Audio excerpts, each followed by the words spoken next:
DeSantis, Julie Kedzie, Union Event Center, Invicta FC 28. Levine in the pink top, DeCoursey in the black with orange. When it comes to Atomweight fights, don't blink. You know, this is one of two East Coast versus West Coast fights. Current UFC lightweight interim champion Tony Ferguson puts his 10-fight win streak on the line when he takes on the Russian Sambo world champion and undefeated top challenger Khabib Nurmagomedov. It is UFC 223, Saturday, April 7th, 10 in the East, 7 in the West. Just a lot of feeling out here. You can blink in the beginning of this round, I guess, but a lot of feeling out here with the jab. You know, a little bit of an engagement right there, but both fighters are being a little cautious right here. I think that is a sign of respect early. We mentioned the brown belt of DeCoursey in Brazilian Jiu-Jitsu. Levine was not afraid should this fight hit the floor either. She's a product of the 10th Planet system, and she said that she's got some tricks of her own should the fight hit the floor. But right now, this one taking place on the feet. It's that space between. Ooh, nicely done by DeCoursey. Really beautiful kick. Levine trying to come forward to walk through this offensive DeCoursey, now in on a takedown. She rightly went to the single leg positioning there. She's going to adjust her hips and her head just slightly right there, but that double leg wasn't going to happen. The single leg does. However, being on the ground with the Brazilian Jiu-Jitsu brown belt, tenacious. And there is the sweep and almost reversal from DeCoursey, still trying to get there, and Levine pushes her back down and still in top position, but in a full guard. The battle thus far, position won by Rebekah Levine, but now in the closed guard of Lionheart. There's an overhook there from DeCoursey trying to push her position, really get that leg, and she's pushing with her hips, kicking with her hips over, trying to get that arm bar platform to go either belly down or get that sweep. Levine trying to make sure she doesn't allow the right arm to be extended. She's keeping her hands connected right there, and you can see Cortez just grabbed her hand and shoved it down so she could have the isolation. The cage is keeping her from fully extending, and she has her ankles crossed right there. There you go. Not trapping the head, but now she just put her left leg on the head there. Levine taking her time, being very patient here. What would you like to see her do to try to get free? Because we talk about the fence limiting DeCoursey's movement. Is it hindering Levine at all? It could be hindering her, but honestly, I think Levine right there, when you said patient, that's exactly what she needs to be. She needs to make sure that she's keeping that that connection with her body, with her hands, and she's able to work out. Now, DeCoursey's really getting some crank right there, but she actually isn't snapping the head down as much as it's going to take to finish that armbar. She either needs to go belly down to extend, and so Levine staying in this platform, staying in this position, might be able to kind of wear her out and keep her stacked up like that until her legs get tired, or Levine can hit her with body shots there. However, she's in a very dangerous position still. She's solid, she's stable right now, but it can change, especially if she keeps kneeing out of there. Oh, she pulled her elbow out, nice. Looks like an omoplata upcoming here for DeCoursey, but Levine able to spin through. You can see DeCoursey use the cage and climb right back up. Well done by both of them right there. You know, yeah, you were talking about the match. I mean, the matches tonight are just phenomenal. You talked about using the cage there for DeCoursey. She used it in the legal way. You can't grab the fence by any means, but the way she was able to position it aided her in getting back in on that submission. We can see that, you know, Levine got out of that, and DeCoursey immediately goes down for that toe hold position, trying to get her legs in a position where she can get that outside heel hook. I don't know if she's completely locked in right there. It's the position of the knee that's going to count right there, but maybe she's using it for the scramble to get up. Nice punch.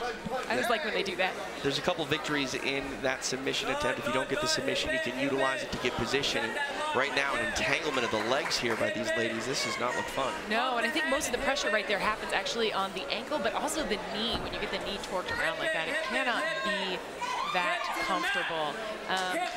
I don't know that that's actually hurting her so much as making her, you know, feel discomfort, but there's definitely pressure now going on the knee and the foot and keeping her locked. Levine is over the top of DeCoursey's head, but DeCoursey's actually just pushing and getting those hits. It's a very nice knee torque position. I think she needs to put more pressure on the ankle, maybe by shifting her hips just slightly. If it's not hurting her, it's hurting me, Julie. That thing looks painful. It does look painful, but her face is really she seems more annoyed by being trapped than actually being locked right there, if that makes sense. DeCoursey trying to land some strikes here. Final moments here of round number one. Big right hands for DeCoursey. Levine very confident on the floor, but even though she had top position, pretty much the entire time she was on top, she was defensive, and that's to the credit of Jillian DeCoursey. And, you know, it may make her rethink what her strategy will be in this second round. On the other hand, I don't know how the judges are scoring takedowns tonight, so we'll see.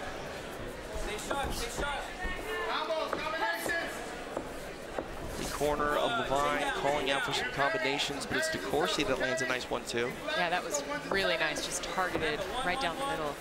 Start throwing the kicks. Off your hand. I like DeCoursey's stance right here. Both fighters are slightly flat-footed here, but DeCoursey is kind of curving in a little bit, making it hard for her head to be a target while she's punching. She's able to cover kind of with her shoulders as she strikes. She's not getting a lot of feedback right there yet, but you can see the difference in confidence, I think, from these ladies as they stand in space. Now back in the clinch, but DeCoursey, I think, is a little more calm on her feet. And now we see a takedown here by Levine, but she needs to make sure she's cautious here. Armbar again upcoming for Jillian DeCoursey. And yeah, I mean, she was in a great position to deliver some punishment. Her head was just slightly high there, so now she is almost defensive and just trying to free that head. It looks as though her arm is trapped, TJ, but not to the extent where it's going to get locked just yet. DeCoursey goes back to a closed guard. She's bringing it very high. Levine stacks. That high closed guard is great to be able to isolate an arm or isolate a head and work a get up. And it does look like she's almost in a head and arm choke on top. Levine is, excuse me. And DeCoursey's using the cage kind of as a brace and maybe to push off of. Oh, now she's got Levine's right arm trapped with her left. Oh, pushing up for that triangle. Now, again, the cage is kind of in the way, but she is using it for those little steps, those little climbs. Well, she hasn't been caught in a submission yet. Levine's got to feel a bit demoralized when she's in top position. She really can't get her offensive game going. She has to make sure she doesn't get caught by the offense of DeCoursey. And, you know, DeCoursey did a nice job of off-centering her with that butterfly hook before and then using the other one to get her into mount. And now this is where DeCoursey really has some power in those strikes.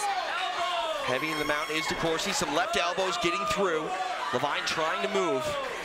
Levine has landed the takedowns thus far in this fight, and she's gotten out of every submission, but it's that ground and pound that's what, you know, really tenderizes you to get your arm snapped. Halfway point of this fight, DeCoursey was very offensive off of her back, but now she's in top position. You know, we saw the judges earlier tonight maybe see things a little bit different than maybe some other people. I think DeCoursey needs to capitalize on this top position. Absolutely, TJ. I think she does, and you can see Levine is crawling those legs up. She's trying to change her position underneath. She's got that knee inserted now, so she's not fully mounted. And if she can use her butterfly hook, her right butterfly hook, to off-center, off-balance her opponent, yes, she'll be able to escape the other leg. But Levine is just riding those hips, switching back and forth, and really still maintaining her top pressure there. And we've seen DeCoursey hit the sweep a couple of times here, and Levine trying to do the same thing, but this is the difference in their wrestling game. DeCoursey able to solidify that position a bit more than Rebekah Levine has. Yes, I love what she did right there with her right foot. She actually played foot to foot and got the insert and just shoved the other leg down. Now that she has Levine's head pinned up against the cage and delivering punishment, I would like to see Levine trap the arms and actually get her back to the cage. When your opponent, pulling her parallel to the cage is how you prevent that. But when your opponent has you mounted against the cage, you can still get up there by using the cage with your head. A lot of time here for Jillian DeCoursey to work. Minute 15 remains in round number 2. We see that high mount here from DeCoursey as well. Levine really not able to buck her hips and induce a scramble. She's kind of trapped. Yeah, she is. And, you know, I think when you're on the bottom like that, the first job, you just have to keep them from hitting you and then try to advance. And she's doing just that. She's, you know, grabbing on, trying to buck her hips, but she is eating some shots right now, TJ. See the posture of DeCoursey. She gets tall, and that's when the punches come down. Levine trying to grab around the body of DeCoursey. DeCoursey looks like she's pivoting off a little bit, maybe. And look at the way DeCoursey was posting on the head to get those shots, posting with her left arm. Now Levine is out, but it is a side control position for DeCoursey, which can actually prevent some, or excuse me, set up some beautiful strikes. DeCoursey is still working to kind of get, she goes mount, side control, looks like mount, side control, just to get those shots in there. She wants. Armbar coming here for Jillian DeCoursey. She lost the arm. Very dangerous moment for Rebekah Levine, but she's not in any better position here, fending off some strikes. The final seconds here of round number 2. Armbar again. Levine able to stay out of danger. Not a great round for Levine. We'll see what adjustments she can make. She definitely has to get things going her way in this 3rd and final round.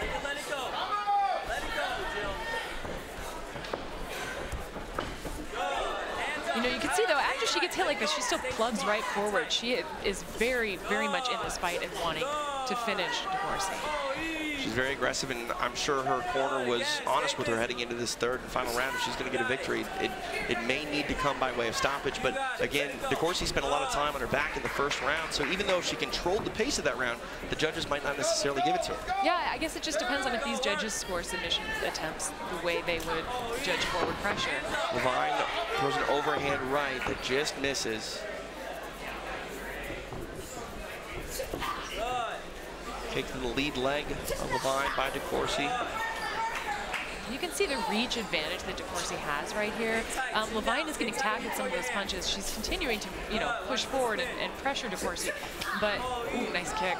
But she's unable to really close that distance and get in there without getting hit. Beautiful left hand by Lionheart lands.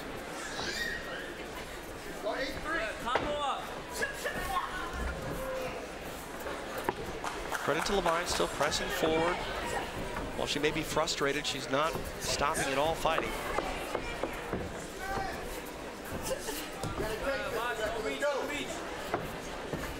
And when a spinning back fist misses like that, we're like, oh, that shouldn't have been thrown. But it actually is a very nice way to close the distance when somebody is just out of your range. Also, too, it makes them think that, hey, maybe it's coming again. You can't get comfortable if your opponent is throwing a variety of strikes like that. I was having a little more fun when they were on the ground. I kind of hope somebody gets the takedown soon. But big strikes there still from DeCoursey, really letting her hands go, but still too cautious, I think. The two of them, I'd really like to see more engagement. I understand the distance is a problem, though. In the grappling sense of things, DeCoursey has been very aggressive. We saw her try to jump the back earlier. She missed it, but she ended up on bottom and ended up getting a sweep. So she's aggressive there. But right now, it is Rebekah Levine that is turning up the heat.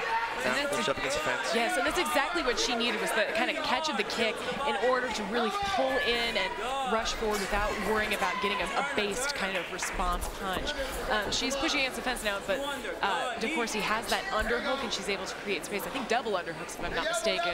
Can't tell from this angle. And yeah, double underhooks, and that she's able to reverse the cage position there. And while Levine has been forced to fight the fight of Jillian DeCoursey, you kind of feel in this fight that it's still evenly matched, that maybe one position change like this could sort of sway the momentum in her favor. Now she's back in, trying to get that takedown, but fending off this Kimura by Jillian DeCoursey. Wow, yeah. It was like Kimura to Kimura, but now Jillian DeCoursey has it locked in and is using that to prevent full mount dominance from Levine. Like, she's able to disrupt her, kind of push her base away and get her to the ground. In half guard here for DeCoursey. Can she finish this submission from half, or does she need to clear?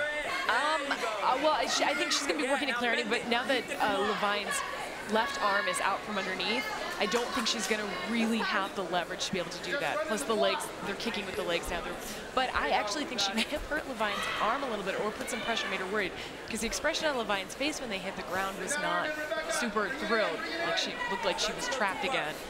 Or she felt angry about being trapped again. And here DeCoursey is just ignoring the elbows, ignoring the strikes, and just working for tiny little inches in order to get a better base, in order to finish that. Looks as though she's abandoning it, working for the next thing. Half guard here enjoyed by Jillian DeCoursey. Levine was able to get out of that isolated arm situation, but still very much being controlled here. Less than a minute remains here in round number 3 in the fight. And you can see Levine's using her right arm to push on the tricep to keep that pressure of punches that DeCoursey is delivering, and DeCoursey's using that, her own kind of power and positioning against her, to drag her left knee forward and get to a mounted position. She may not get full mount right here, but she's in total control right now. Performance I think Jillian DeCoursey should be very proud with. Final 30 seconds. We saw the continued evolution of her stand-up here, and a lot more groundwork by Jillian DeCoursey in this fight compared to her first Invicta FC fight. It's all coalescing quite well. It is, TJ, and not a lot of people throw those kind of downward knees from that position, but when you can hit sort of in the glute area, there's a lot of nerve endings right there that can prevent somebody from exploding out of bad positions. All right, judges have tallied their 10s and 9s to make it official. Here's Ray Flores. Ladies and gentlemen, having gone the distance, we go to the scorecards. All three judges see the contest the same, 30-27 for your winner by unanimous decision, Lionheart, Jillian DeCoursey.